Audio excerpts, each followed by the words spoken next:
71페이지 지대결정 이론입니다.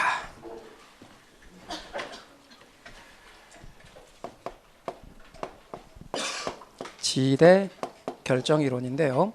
먼저 지대결정 이론에서 니카도 차액지대설에서부터 먼저 시작해 볼게요. 바로 갑니다. 차액지대설.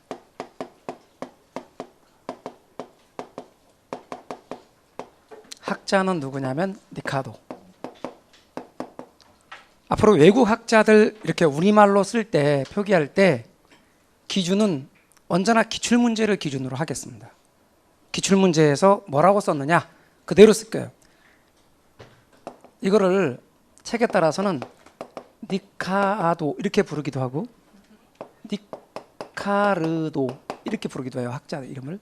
근데 이렇게 시험에 나온 적 한 번도 없고 다 이렇게 나왔어요. 기출문제. 그러니까 저는 우리 공인중개사 시험 준비니까 공인중개사 시험에 나온 대로 외국 학자 이름 표기를 쓸게요. 아시겠죠?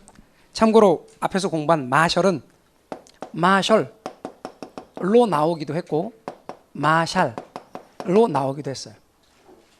그래서 횟수 세 가지고 더 많이 나온 걸로 보통 했는데 지금 비슷해요. 그래서 어떤 때는 마샬, 어떤 때는 마셜 이렇게 한글로 쓸 때는 그렇게 쓰겠습니다. 니카도는 고전학파 학자입니다. 고전학파가 뭔지 아직 몰라도 돼요. 여하튼 고전학파니까 학파 중에서 가장 오래된 학파예요. 여러분 혹시 애덤 스미스라고 아시죠? 애덤 스미스는 그의 저서 혹시 뭐예요? 애덤 스미스 적서. 네, 국부론. 들어보셨어요? 그런 건 들어보시고 좀 그래야 돼요. 상식이니까. 그래서 애덤 스미스 국부론. 애덤 스미스는 대표적인 고전학파 학자예요. 그래서 그 고전학파의 애덤 스미스나 밀이나 혹은 니카도나 혹은 멜서스나 이런 사람들을 다 싸잡아서 고전학파 학자다 이렇게 말해요. 그러니까 니카도는 고전학파에 들어가요. 그런데 그보다 후배 학자들이 신고전학파가 있어요. 고전학파가 있고 학문적으로 신고전학파가 있다. 그럼 여러분 우리는 고전학파가 뭐고 신고전학파가 뭔지 몰라도 그냥 고전학파가 선배고 신고전학파가 후배인갑다 이렇게 감만 잡아도 돼요. 그럼 고전학파 학자인 니카도는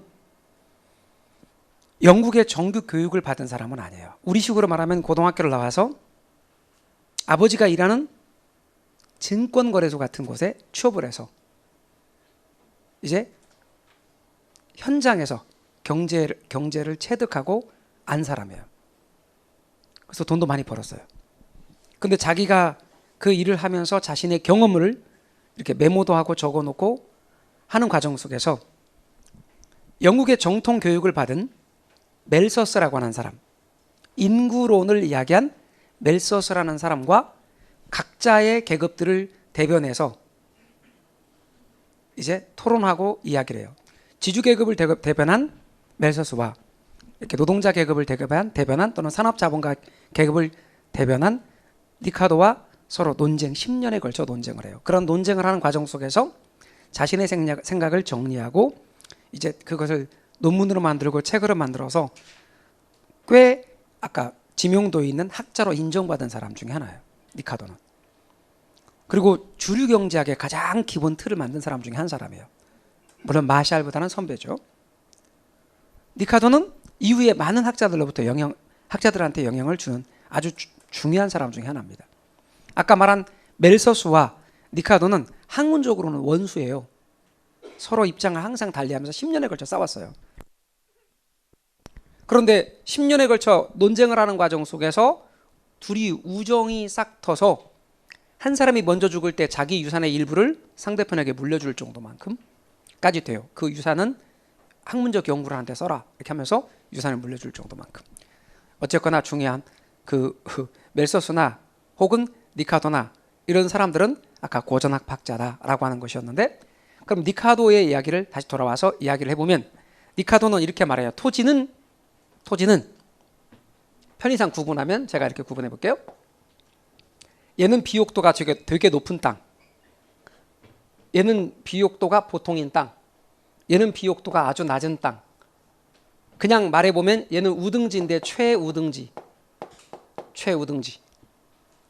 얘는 그냥 우등지. 얘는 열등지인데 최열등지.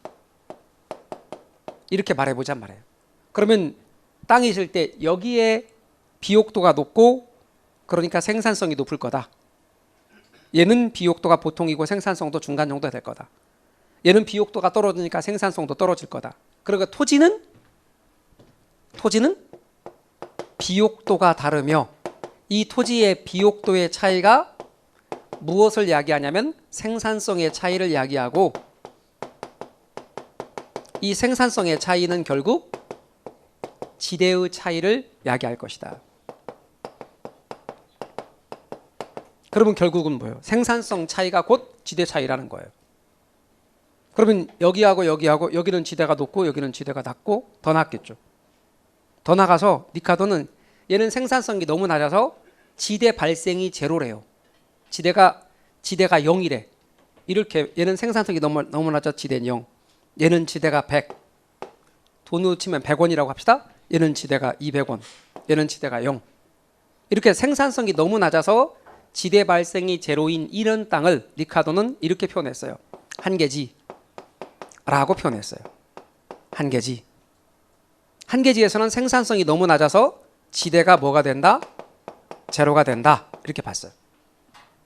그리고 어떤 토지의 지대는 그 토지 생산성과 한계지 생산성의 차이. 생산성이 만약에 200이라면 그 차이 200 그게 바로 지대다. 그럼 지대는 200원이다. 생산성의 차이가 곧 지대의 차이다. 그래서 토지마다 비옥도의 차이가 나고 이 비옥도의 차이는 생산성의 차이를 이야기하며 생산성의 차이는 지대 차이를 이야기한다. 이것이 니카도 차액지대설의 핵심입니다. 그래서 니카도는 지대는 생산성 차이 때문에 발생한다라고 주장합니다. 여기에 대하여 절대지대설입니다. 순서를 바꿔서 절대지대설을 먼저 하겠습니다. 절대지대설입니다. 누구냐면 마르크스. 마르크스는 우리가 보통 칼 막스라고 부르는 사람입니다. 막스를 가리킵니다. 마르크스는 이렇습니다. 이 땅의 주인은 예를 들어서 이 땅의 주인은 갑이란 사람이라 합시다. 이 땅의 주인은 을이란 사람이라 합시다. 이 땅의 주인은 병이란 사람이라고 합시다. 기본적으로 자본주의는 사유재산자들을 인정합니다. 그래서 토지의 사유화를 인정을 하죠. 근데 이 땅을 사용하려는 사람들은 많습니다. 아주 많습니다. 그래서 이 땅은 운 좋게 가란 사람이 임차하게 됐고 이 땅은 나란 사람이, 이 땅은 다란 사람이 임차했다면 나머지 사람들은 저 땅을 임차할 수 없게 됩니다. 그러면 서로 이 땅을 임차하려고 경쟁을 하게 되고 따라서 결과적으로는 땅 주인은 가진 자, 가지지 못한 자, 정치 경제적으로 가진 자와 가지지 못한 자 사이에 불평등이 존재하며 따라서 가진 자가 토지 사용료를 강제로 요구하니까 어쩔 수 없이 그 땅을 임차하려는 사람들은 지대를 지불해야 된다. 그래서 지대 얼마입니까? 그랬더니 이 사람이 말하기를 200원이에요. 그렇게 말합니다. 그럼 200원 내야 됩니다. 지대 얼마입니까? 그랬더니 을이 100원이에요. 그럼 양심적인데 뭐라고 말하냐면 200원이에요. 그런다고요. 얘도? 그러면 어쩔 수 없이 이 땅을 빌리려는 사람은 이게 무슨 200원이야. 100원 정도면 딱 좋겠는데 200원 내야 됩니다. 근데 이 땅을 빌릴 차례입니다. 그러면 양심적으로 이 땅은 그냥 생산성이 낮으니까 거저 빌려줄게요. 해야 되는데 니카도 말해야 하면 땅 주인이 말하기를 200원이에요. 그렇게 말하는 거예요. 그래서 에라이 나쁜 놈아, 생산성이 낮은 걸 200원 받으면 어떡해? 그랬더니 싫은 마, 다음 사람 이런다는 거죠. 그러니 토지 소유자가 요구함으로 지대는 발생할 수밖에 없다. 결국은 근원적인 문제가 토지의 사유화를 인정하기 때문에 바로 토지 소유자가 요구함으로 지대는 발생한다.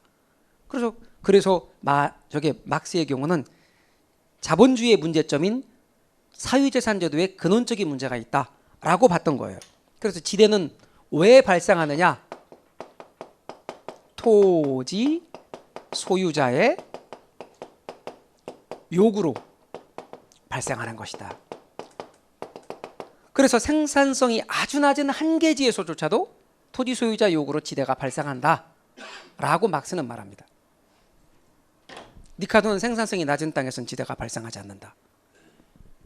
니카도로부터 영향을 받은 막스는 니카도의 이야기를 또 비판하면서 과학적 사회주의 학파를 만들죠. 그래서 아시다시피 사회주의자 대표적으로 막스. 얘는 고전학파도 신고전학파도 아니고 사회주의자예요. 사회주의 학파예요. 아셨죠? 자, 그 다음에 나오는 게 튀넨 위치 지대설에 대해서 이야기를 해봅니다. 튀넨 위치 지대설입니다.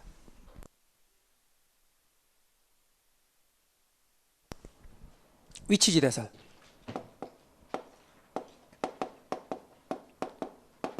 학자 누구라고요? 튀넨. 이 사람은요, 자기 자신이 직접 농사를 졌어요. 텔로 농장이라는 곳에서 농사를 지면서 자신의 경험을 논문으로 썼는데 그 논문의 이름이 고립국이에요. 논문의 이름이 고립국입니다. 왜 이름을 이런 식으로 졌을까? 좀 이따 모형을 보면 금방 이해해요. 그런 모형을 가정하고 이야기해서 그 모형을 따서 그냥 고립국이라고 붙였는데, 그래서 그의 이론을 고립국이론이라고 부르기도 하고, 위치지대설을 입지교차지대설 그렇게 부르기도 해요. 입지교차지대설 등으로 이야기합니다. 자, 그런데 튀넨의 위치지대설은 기본적으로 이렇습니다. 니카도의 차액지대설에다가 위치 개념을 접목합니다. 위치 개념을 접목을 해서 새로운 입지지대 이론으로 발전시킵니다. 입지지대 이론으로 이걸 발전시킵니다. 이 경우 여러분이 유념할 것이, 그러면 니카도는 위치 얘기를 안 했느냐? 했어요. 어떤 위치? 비옥도가 높은 위치, 낮은 위치. 그런데 반하여 튀넨의 위치는 그런 위치가 아니고 거리 개념에 따른 위치. 읍 있죠, 읍하고 가까운 위치, 먼 위치.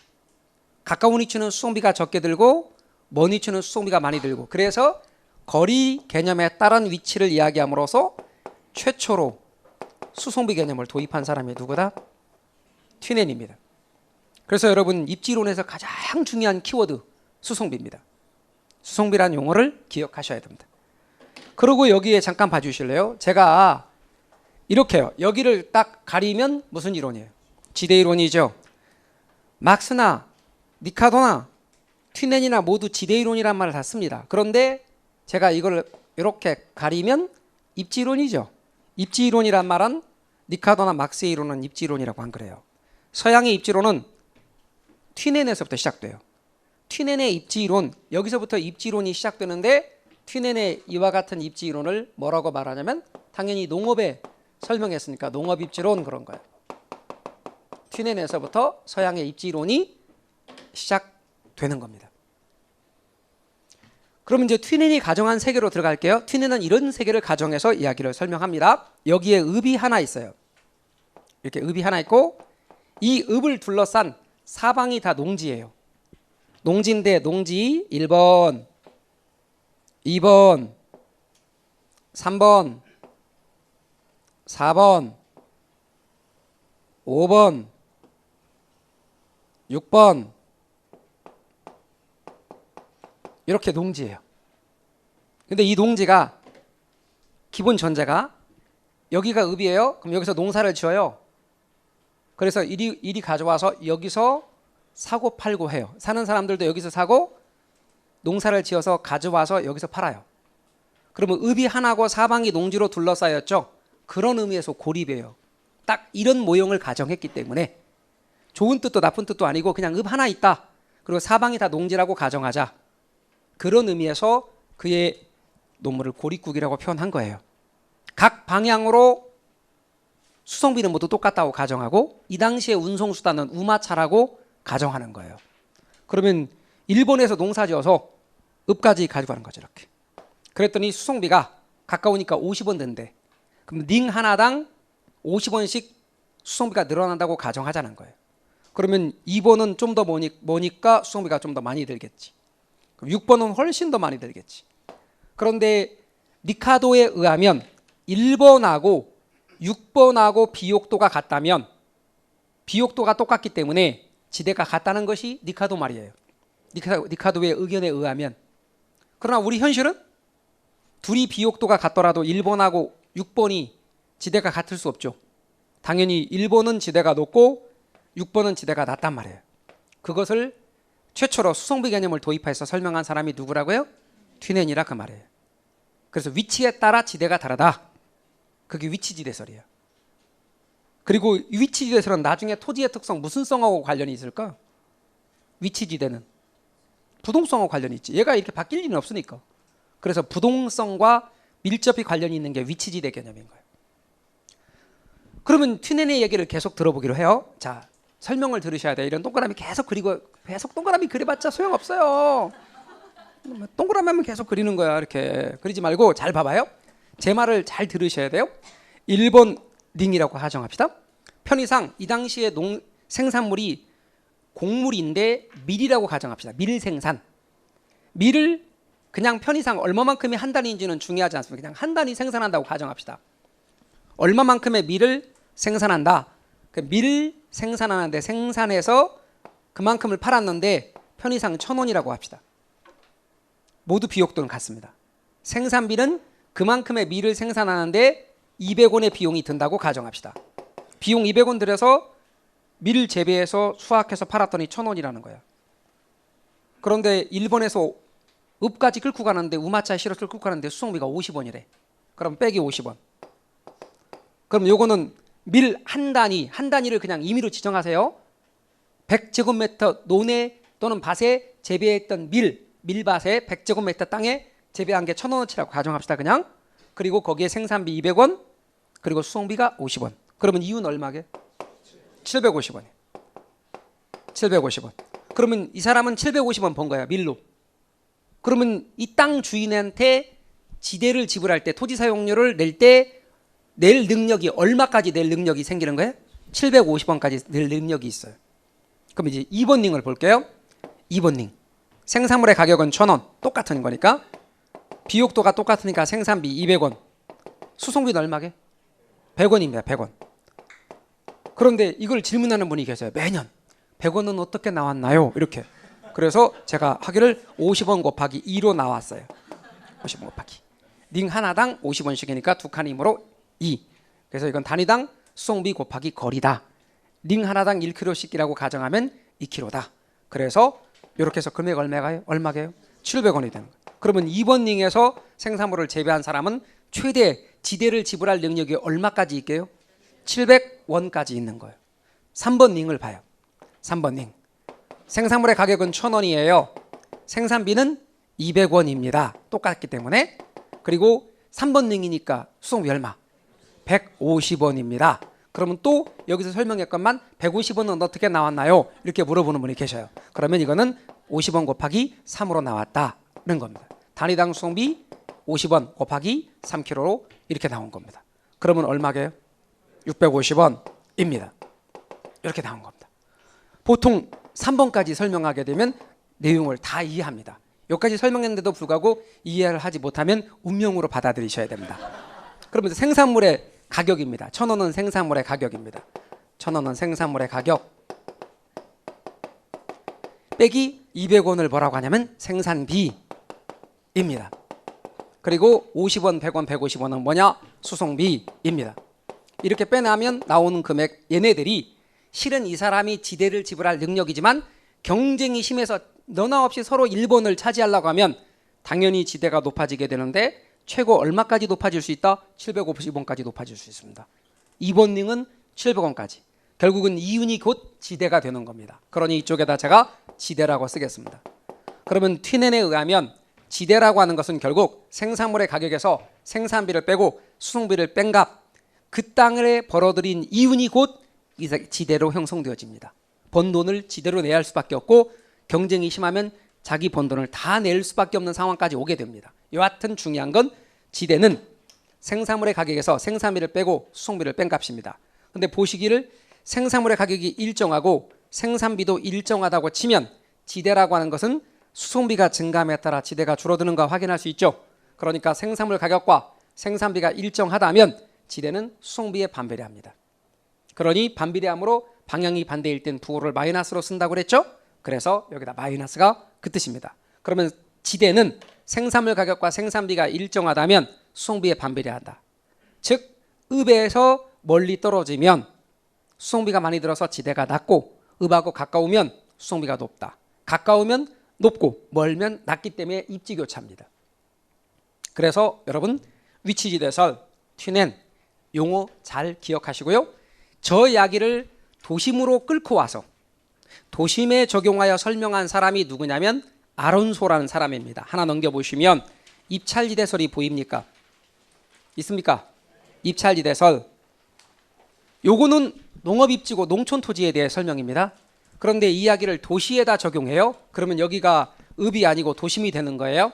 그리고 토지 이용도 주거용, 상업용, 공업용 이런 식의 토지 이용이 이루어지는데 그 토지 이용이 가장 안쪽에 실은 상업용, 그 다음에 주거용, 공업용으로 배열되어지는 것을 가지고 설명하는 게 입찰지대설입니다. 제목만 기억하시고 본 내용은 저걸 더 깊이 있게 좀 들어가 줘야 넘어갈 수 있기 때문에 제목 정도만 확인하시기 바랍니다.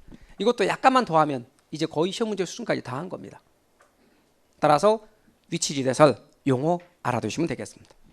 그 다음 72로 가시죠. 도시 공간구조 이론입니다. 페이지 72. 도시 공간 구조 이론입니다. 도시 공간 구조 이론을 도시 내부 구조 이론이다 이렇게 말하기도 해요. 도시 공간 구조 이론, 도시 내부 구조 이론 이렇게 말합니다. 근데 도시 공간 구조 이론, 도시 내부 구조 이론을 교통 정리를 잠깐만 하면 크게 이렇게 교통 정리할 수 있습니다. 하나는 단핵 이론입니다. 또 하나는 다핵 이론입니다. 말 뜻 보시죠. 얘는 핵이 하나 여러 개. 하나. 얘는 핵이 여러 개. 여기서 핵이란 도시민이 부도시민이 하는 걸 다 핵이라고 합니다. 그러면 단핵 이론은 어떤 게 있느냐? 동심원 이론과 선형 이론이 있습니다.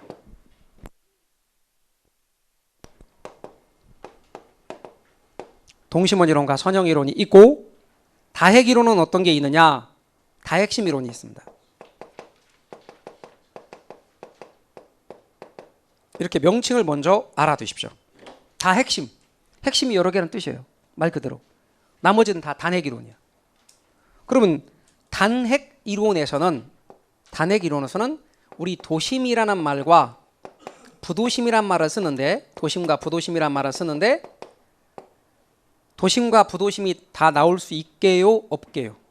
없어요. 왜냐하면 이게 핵인데 그럼 도심 하나 부도심 하나 이것만 봐도 벌써 핵이 두 개인데 그럼 단핵 아니잖아. 그러니까 단핵 이론은 도심은 나올 수 있지만 부도심은 나올 수 없어요. 도심이 없는 부도심은 있을 수 없는 거니까 하나만 있다면 도심만 있는 거지.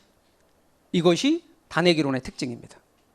그런데 반해서 다핵심 이론은 다핵 이론이므로 도심이란 말도 나올 수 있고 부도심이란 말도 나올 수 있더라. 이렇게 되는 거죠. 그러면 제가 시험 문제가 만약에 이러면 어떨까요? 여러분 동심원 이론인데 동심원 이론을 설명하는 말이 어쩌고 저쩌고 어쩌고 저쩌고 있고 부도심 이렇게 나오면 될까 안 될까? 안 되지. 그게 24회 때 나왔다니까. 그러니까 제가 여러분들에게 자꾸 이런 얘기를 하는 게 뭐냐면 우리 기초 강의를 이제 시작하는데 나중에 우리가 항상 명심해야 될 것은 돌아오는 시험이란 말이에요. 제가 우리 기초 강의 이렇게 그냥 막 하는 게 아니고요. 3월 달에 뭘 하기 위해서 예를 들어 5월 달에 어떤 문제를 푸는데 도움이 되기 위해서 나중에 7, 8월 달에 혹은 9월 달에 문제 풀 때 우리가 잘 찍기 위해서 그걸 깔아놓는 거예요. 깔아놓고 제가 오늘 열심히 설명하고 여러분이 잘 들으면 기억에 남아요? 안 남아요? 안 남아요. 안 남아. 안 남으니까 다음에 또 해줘야 돼. 또 하고. 오늘 안 들으시고 조상님 만나고 그러시는 분들은 기억이 안 남는 게 아니라 아예 없어. 그런데 오늘 설명 잘 들으시고 쳐다보고 이렇게 하긴 하지만 그래도 기억이 안 남아. 그러니까 다음에 또 하고 3월 달 언젠가 또 하고 또 5월 달에 그런 문제로 또 풀어줘야 되고 이렇게 계속 연습을 한다고요. 그런데 여러분이 나중에 찍을 때가 와. 왜냐면 다 아는 게 아니니까 우리가. 그러면 찍을 때 어떤 분은 5문제를 찍었는데 글쎄 4문제를 맞았대. 어떤 분은 5문제를 찍었는데 다 틀렸대. 그러면 찍었는데 누구는 그렇게 많이 찍었는데 많이 맞고 누구는 적게 맞거나 아예 맞는 게 없는가? 이유는 답을 맞추는 훈련을 평소에 해줘야 돼. 그래야 찍어도 맞아. 그러니까 제가 뭐라고 말씀드리냐면 단핵 이론은 이런 단핵 이론은 부도심 나오면 안 된다. 이해가셨어요? 그러면 급해. 그런데 동식문 이론 어쩌고저쩌고 나왔는데 거기에 부도심이 나왔네? 얘 틀린 것 같아. 이렇게 찍으면 답이 맞더라 그 말이에요. 그래서 여러분은 그런 내용들을 아시라고 미리 깔아가고 있는 거예요. 그럼 얘는 단핵이니까 핵이 하나니까 도심은 나올 수 있지만 부도심이 나오면 안 되지. 근데 얘는 다핵심 이론이니까 도심과 부도심이 다 나올 수 있지. 그러면 자 또다시 이렇게 가는 거예요. 여러분이 짐작을 해봐야 대도시는 핵이 도시민이 부도심이 아니라 핵이 많을까 적을까? 많지. 소도시는 적거나 하나겠지. 그러면 대도시에 적합한 이론을 말해봐요. 다핵심 이론이지. 대도시 거대 도시에 적합한 이론은 다핵심 이론이지. 대도시 거대 도시에 적합한 이론이 동심원 이론이다. 그럼 돼 안 돼? 안 되죠. 선형 이론이다. 안 되죠. 핵 단핵이니까. 그러니 대도시에 적합한 이론은 다핵심 이론이다. 감 잡으셨죠?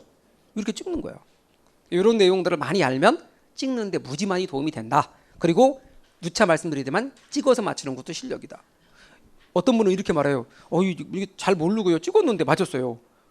그 찍었는데 맞았는데 불안한데요. 그것도 내 실력인가요? 이렇게 물어보는 분이 계시는데 그러면 찍어서 틀린 사람 어떡하라고?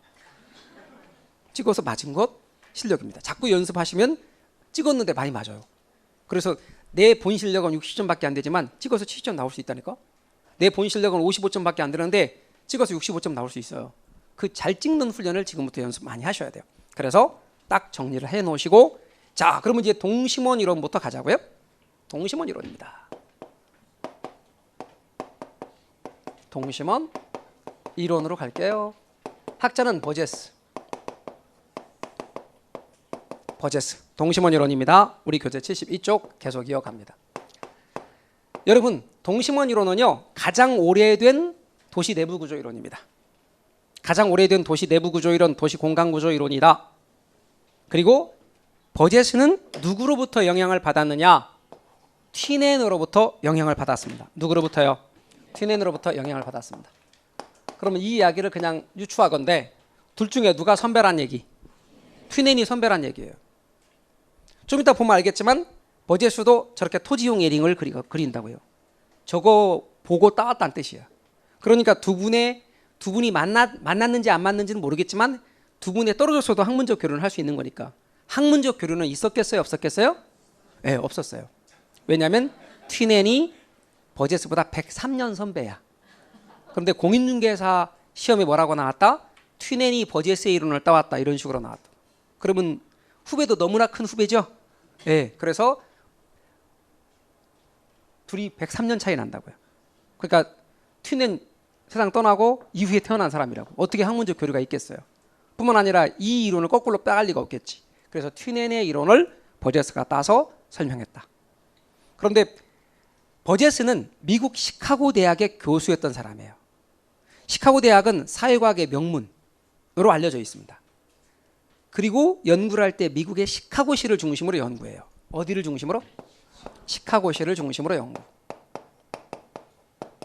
시카고시를 중심으로 연구하는데 최초로 도시 공간구조 이론에 인간 생태학 이론을 도입해서 이런 용어, 침입이니 경쟁이니 천이니 이런 용어가 어떻게 사용되어지는지는 정규 강좌에 제가 설명을 드릴 건데 이런 개념들을 가지고 도입해서 최초로 방금 도시 공간구조 이론에 인간 생태학 이론을 접목해서 도시 생태학적 접근을 시도한 사람이에요.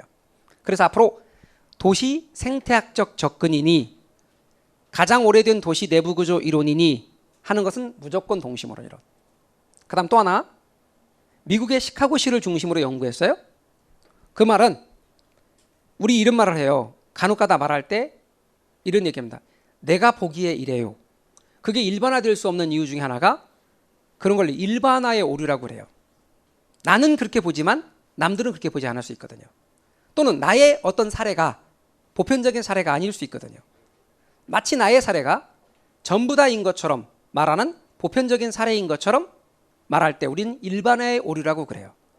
그러니까 다시 말하면 버제스가 미국의 시카고 심화를 중심으로 연구해서 어떤 걸 발표했는데 학자들이 특징이 그래요. 다른 학자가 어떤 걸 연구를 하면 너무나 대단하십니다. 우리는 당신이 연구한 걸 이제 따라갈게요. 이런 학자는 거의 없어요. 어떤 연구를 발표하면 거기에 대해서 이래서 문제가 있고 저래서 문제가 있고 이런 문제가 있고 저런 문제가 있고 이거 비판 되게 잘해요. 그래서 학문은 비판을 통해서 발전해요. 뭐라고 말해요? 그게 시카고식만 적용되는 거면 어떡할래? 딴 데 적용되지 않는 거면 어떡할래? 이렇게 비판을 해요. 그래서 일반성이 결여되어 있다는 비판을 해요. 이해 가십니까? 첫 번째 비판, 일반성이 결여되어 있다. 이런 비판을 받습니다. 그 다음에 또다시 버제스는 누구의 이론을 따왔다고 그랬어요?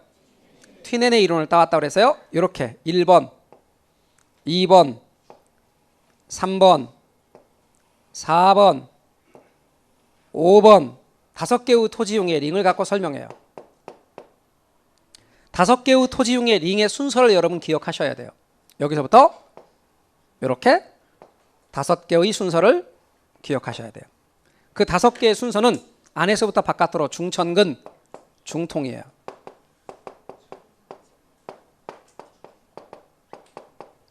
요 순서예요.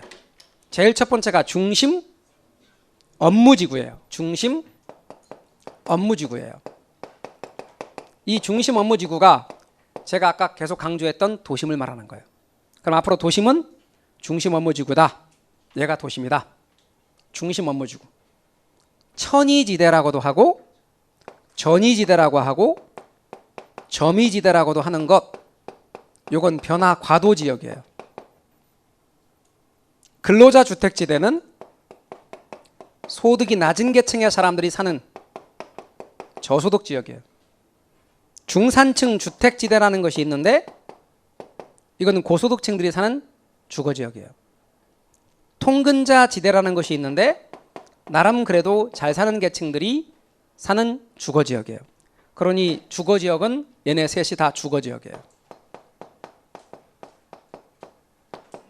그런데 유념할 것이 버제스의 동심원 이론에 의하면 소득이 낮은 계층의 사람들이 소득이 높은 계층의 사람보다 더 도심 가까이 위치한다고 보는 거예요. 3번에 사는 사람들은 소득이 낮은 저소득층들인데 이들의 직장이 어디에 있는고 하니 천이지대에 있다는 거예요.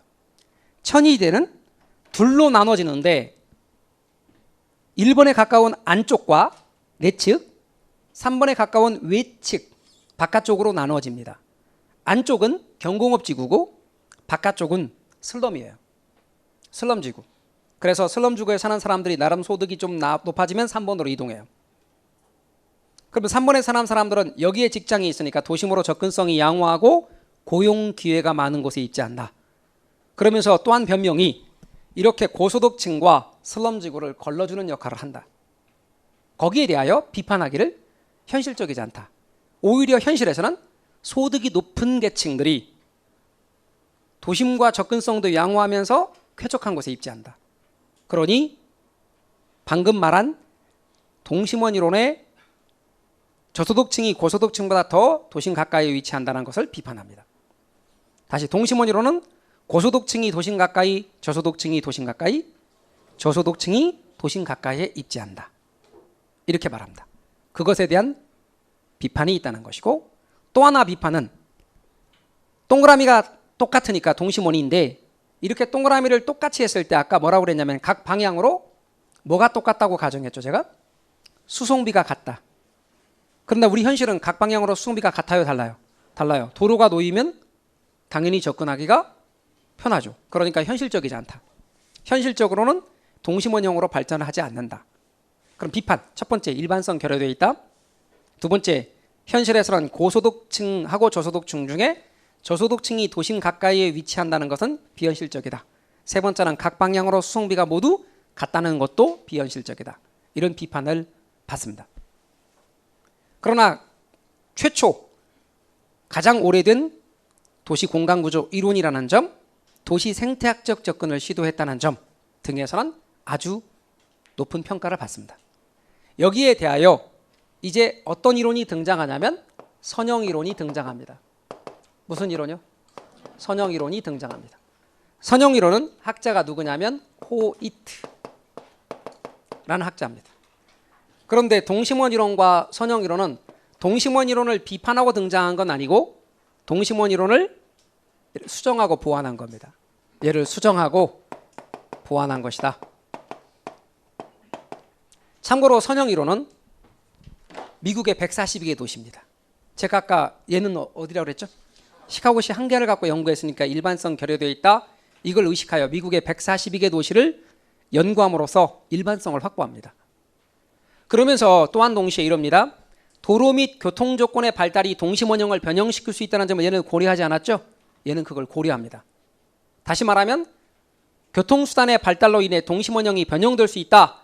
그래서 얘가 강조하는 키워드 가운데 첫 번째가 교통망입니다. 교통망을 따라서 동심원형이 바뀝니다.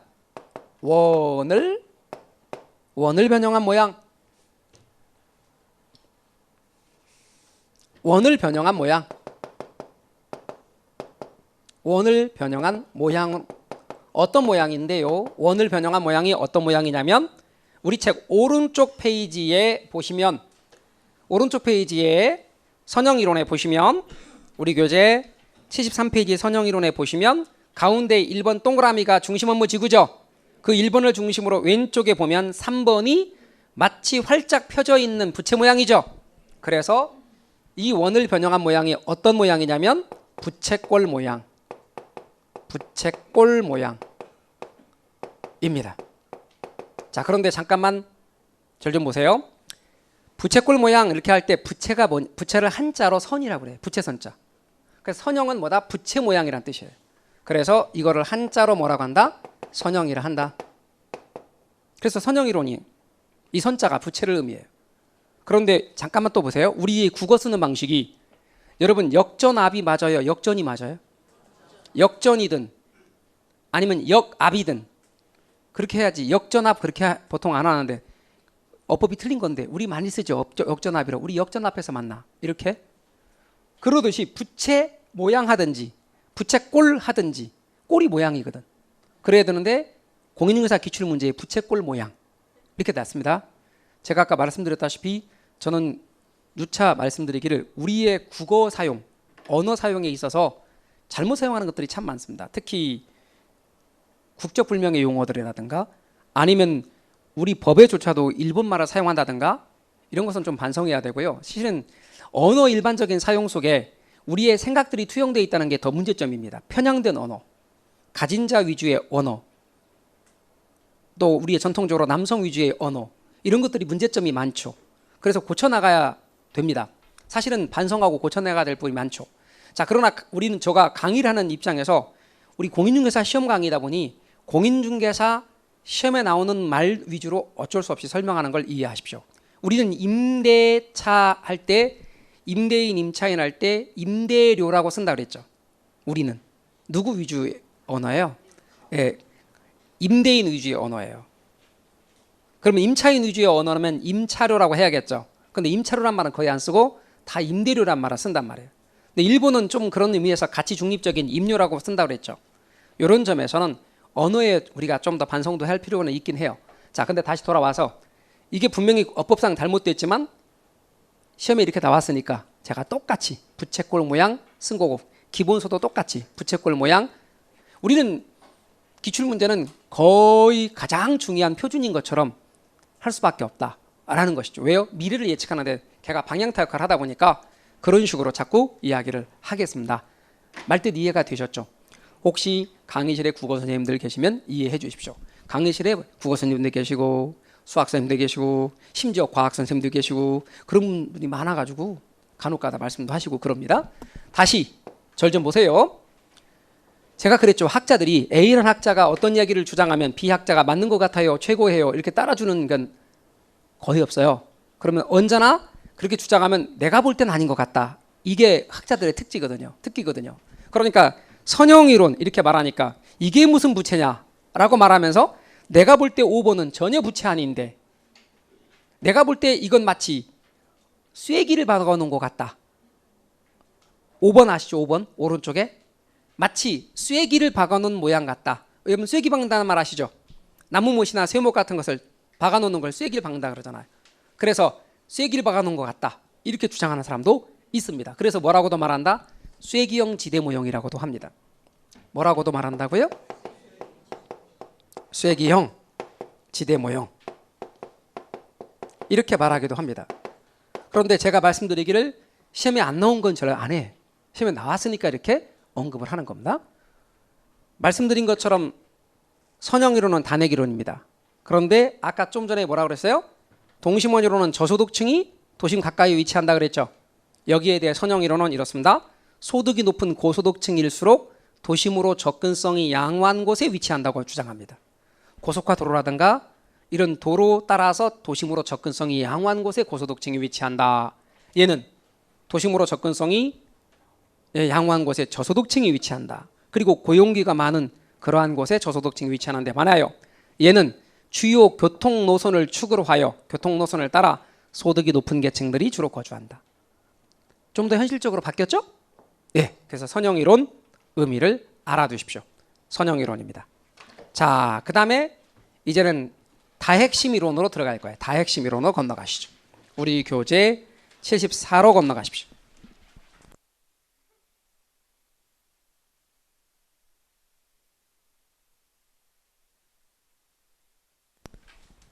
다핵심 이론은 말 그대로요. 핵이 하나가 아니라 여러 개란 얘기죠. 그래서 다핵심 이론입니다. 교재 74. 다핵심 이론입니다.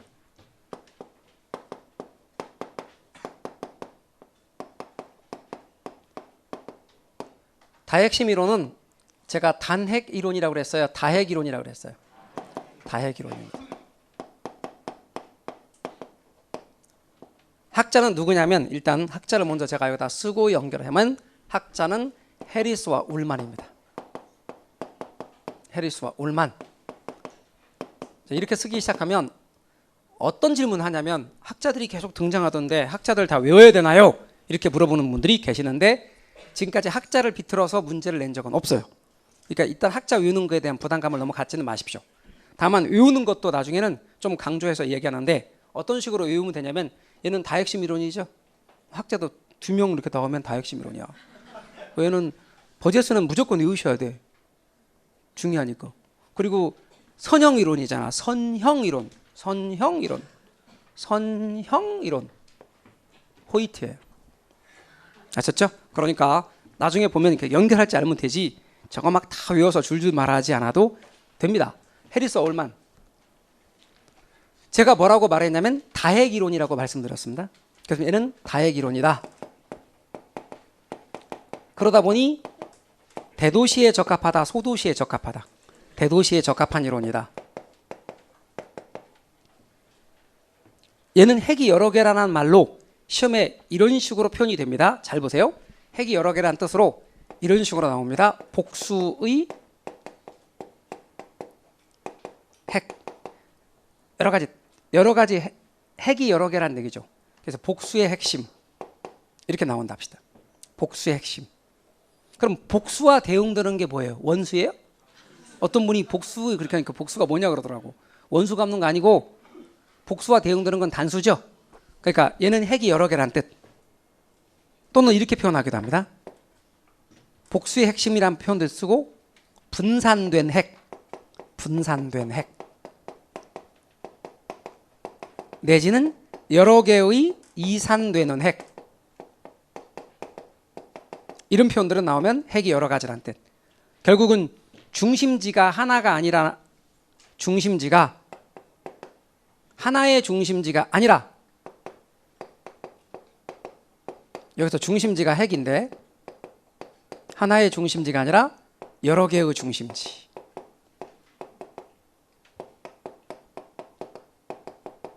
이걸 강조하는 겁니다.